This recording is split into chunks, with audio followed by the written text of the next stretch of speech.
Whether a piece of media is watchable or playable, sequels are made to take the elements of the predecessors and improve upon what people didn't like about them. This plan fails 40% of the time, but the other 60 have proven themselves very well and are sometimes better than the original. And in my opinion, there's no better example of this phenomenon than MegaMan 2.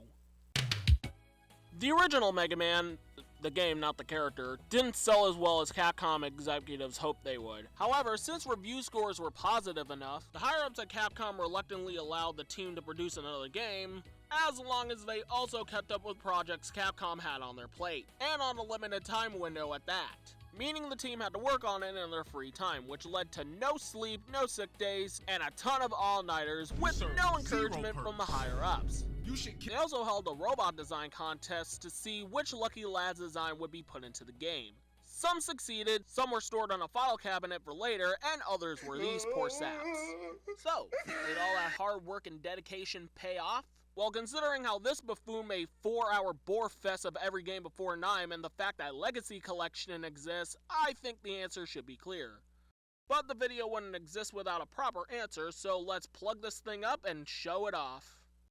The manual still holds all the context you need. However, just in case your local Blockbuster had a thief infestation, the story is revealed once you turn on the cartridge and shows you that the game takes place once again in the year 2000X. A super robot named MegaMan was created. Dr. Light created MegaMan to stop the evil desires of Dr. Wily.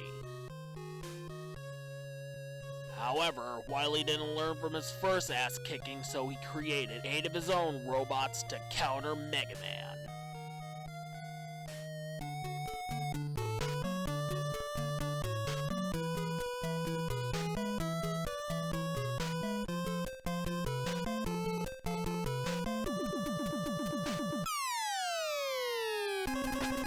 So there are 2 ways to play Mega Man 2.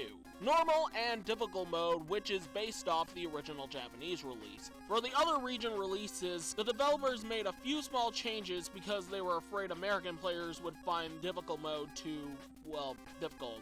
Now, complaints about NES games being difficult wouldn't stop Rare from making Battletoads anyway, nor would it stop other developers from making games difficult on purpose because of the growing popularity of rental stores at the time. But hey, it's the thought that counts. Either way, because normal mode is essentially a modification, the rest of my opinions will be based off difficult mode, just to give you all the authentic review you deserve. Then the show that I have a big... So as most of us know, games around this time had passwords you needed to write down if you wish to continue where you left off after a play session. Some were easy to follow and others were this trash. Mega Man 2 introduces these to the franchise. You receive one after defeating a Robot Master, and it's styled after a graph. Just place a ball in the corresponding number and letter, and you can continue on with your route, or use specific ones to skip parts of the game like to Wily's Castle, because forget the rest of the review. So I think the thing that makes Wily Castle Stage 1 so iconic is the... This game also adds 2 more robot numbers to the boss roster, meaning the game is twice as long if you don't know what you're doing. And this will remain the same for the rest of the series. No need to fear because the goal is the same as last time. Traverse through a diverse set of obstacles, trash mechanical minions, and smoke the landlord with lemons. As for the names of these ammo sponges, we have Metal Man, Wood Man, Flash Man, Bubble Man, Air Man, Crash Man, Heat Man, and Quick Man, who's special than the rest because he has the ability to break out of his selection square. If you're expecting some innovations in Mega Man's moveset, then have no fear, he controls the same way as last time, although this time he has more traction on the ground, meaning he won't slip after he stops running. He can also jump higher than normal when submerged in water. He can only do this in limited levels, but this will remain the same for the rest of the series. In fact, just so I don't have to tread old ground, all the items behave the same way as they did in Mega Man 1. However, they have a new look which I prefer as opposed to the first game. Not to say the items there looked awful, it's just that the second game gives them a more streamlined look which will be used for the rest of the series. And for those wondering if there's any one stage specific item you need to look out for, don't worry because thankfully there aren't any. There are stage assisting items, but I'll have a discussion about them later. If you do want to keep your eyes peeled, you'll definitely want to look for the energy tanks. These cans are available in specific stages, and once you pick one up, you can use them if you're low on health because it refills the entire health bar. However, you can only carry up to 4 of them, and they all disappear once you get a game over, so pray to God the stage you're in have at least 2 of them.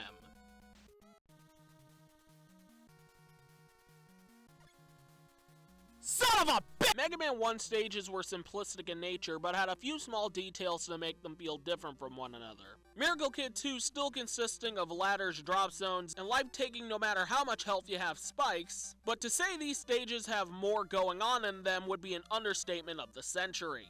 There's a stage consisting of nothing but conveyor belts, one stage shows off the new water high jump feature, a tower with the most shut up and just get on the dance floor ass song of all time, and a stage that wants you dead. Not because it's a Twitter user, it just wants you dead. Needless to say, there is a lot of creativity oozing out of this cartridge, and detailed backgrounds absolutely help that fact. Yeah, sure, you still have a few stages that have one color sky backgrounds, but I won't deny and say most of them are gorgeous and show off how I like to see my 8-bit games without making them visual throw up. Though the graphics do leave themselves open for criticism. And I don't mean the art style because that's fine, but if you don't like sprites flickering every 5 seconds, you're gonna think this game is broken, which I assure you it's not. You won't be falling through the floor. Intentionally, that is. This adventure is just as challenging as previously, meaning if you just keep your eyes peeled and know what you're doing, you can make it through any stage in any order, with the exception of fighting Airman before Heatman because this section can eat with a broken fork. However, I hope you bear arms with me because the enemies are the exact same way. Like the new Batons, who will track you down until they hurt you, the flying cans of destruction who will do the same but slower, these birds who care more about their jobs than their children, because why else would they be using them as bombs? The Mets finally received the ability to walk, so feet people rejoice. These arching cannons of annoyance, and you remember Sniper Joe and his 3 appearances in the last game? Well, he's back with the word returning in front of his name, and he has a hopping mech suit that can take that much of your health away. Okay, it's not working out. I'm gonna need the suit back. For how long? Forever. Yeah, that's No, how it works. please, Mr. Let's Stark, have it. you don't understand. Please, this is all I have. I'm nothing without this suit. If you're nothing without this suit, then you shouldn't have it, okay? God, I sound like my dad. I don't have any underclothes. Okay, we'll sort that out.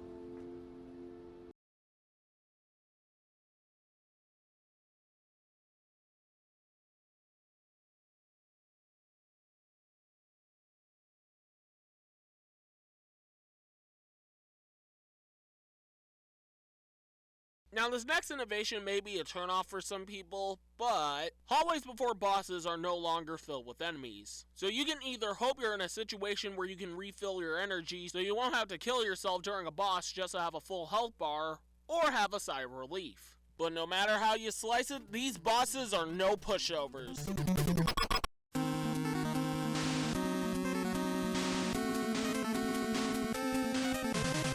Now, I'm sure you guys don't need me to explain the not-so-secret methods to defeating these guys, especially since the weapons can do that to them, but just trust me, most of these guys keep no-hit players up at night. So overall, while they're not brain-dead easy, taking them down is as simple as hitting the subscribe button, because if that magical number hits 400, you guys will be rewarded with a Q&A video. And speaking of awards, you once again receive a weapon from the numbers after terminating them, and the game actually lets you know about it. Not how to use it, but the acknowledgement of it. Defeating certain masters also gives you very special items, which consist of a floating platform, a hoverboard, and a portable elevator which is only useful for the walls and nothing but the walls. Selecting any of the weapons behave the same way as last time. And this is the part where I say if you're playing a drinking game where I mention innovations or stuff from last time being better than this game, or things that appear in this game appearing in later games, all I have to say is, please stop. They're mainly used for Robot Master weaknesses and destroying things in one hit. The only exception to this being the Flash Stopper, which stops literally everything unless it's a hitbox. And get used to these shield type weapons because this one can be thrown as soon as you move. This plug cover, which is the most bull weakness of all time. And yes, every rumor you heard about Metal Blade is absolutely true, but let's be honest, the sound it makes should be the only thing we appreciate out of life.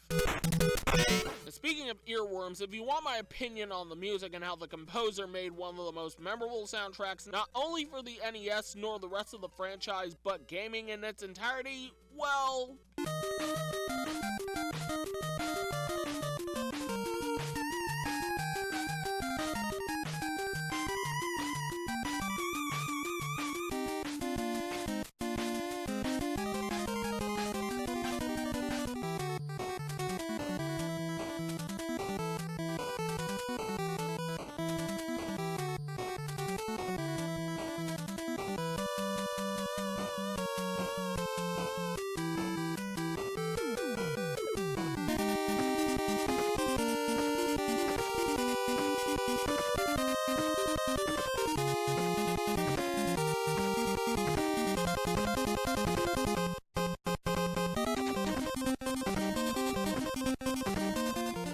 And as stated this many sentences ago, this screen also gives you a password just in case you need to shut the console off and continue on. However, modern day save states, you know. However, as for ways to play this in the modern day, literally every classic Mega Man compilation has Mega Man 2, as well as any Nintendo retro-themed store. However, if you do want HD action, there was a, oh wait, never mind, Power Up somehow didn't sell enough copies, meaning no Mega Man 2 remake for us. Which is a damn shame because now this piece of fan art can't be fully realized. Oh well, at least we still have Wily Wars. And speaking of Wily...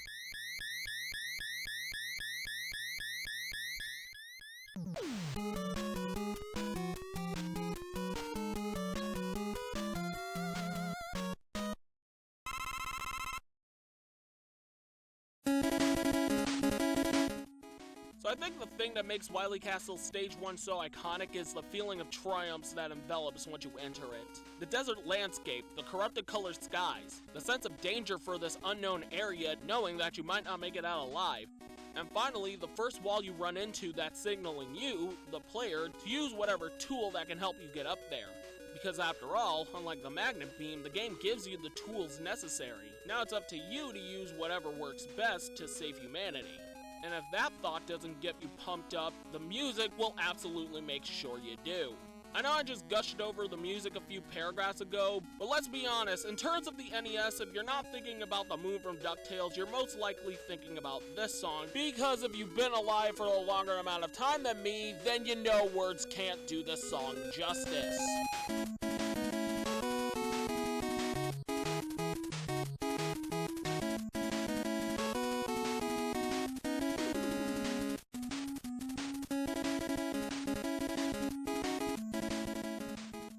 So after trashing the walk into his head and you died Mecha Dragon, hoverboard over some spikes to blow up a room, treasure Wily's personal sewer system because he wasn't going to pay the city a bunch of money just to allow him to take his own.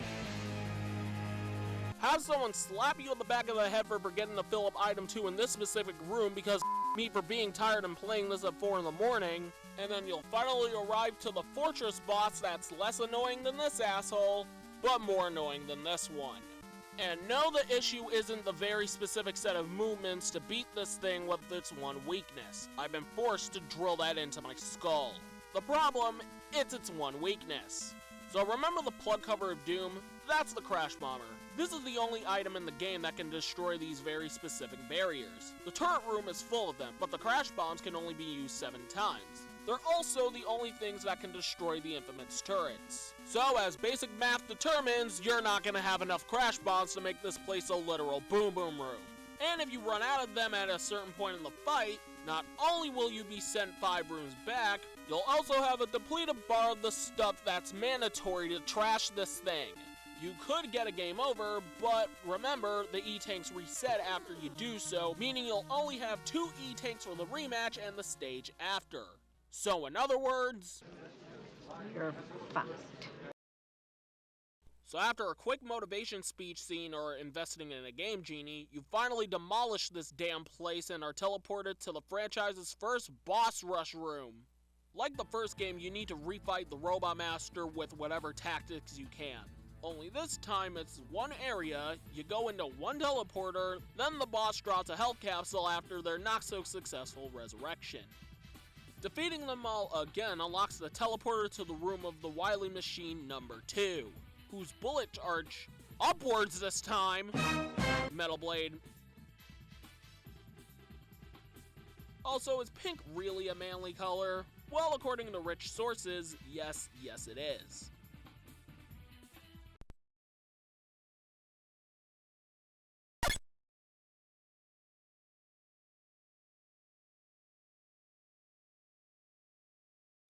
Hey!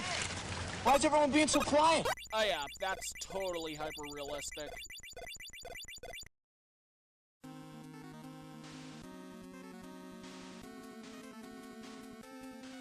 Huh, so Wily was an alien. Unfortunately for him, he's an alien that won't survive dissection because we about to get him wet. Hey, yo, what the?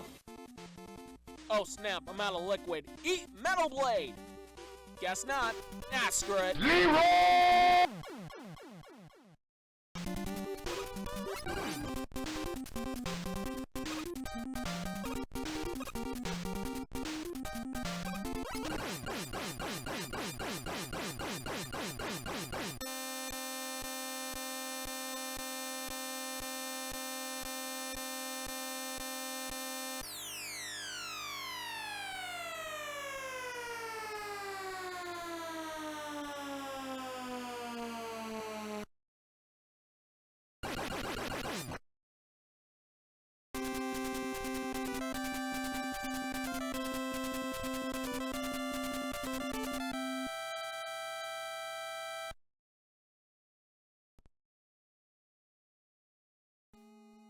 So overall, Mega Man 1 is a great start to a fantastic series.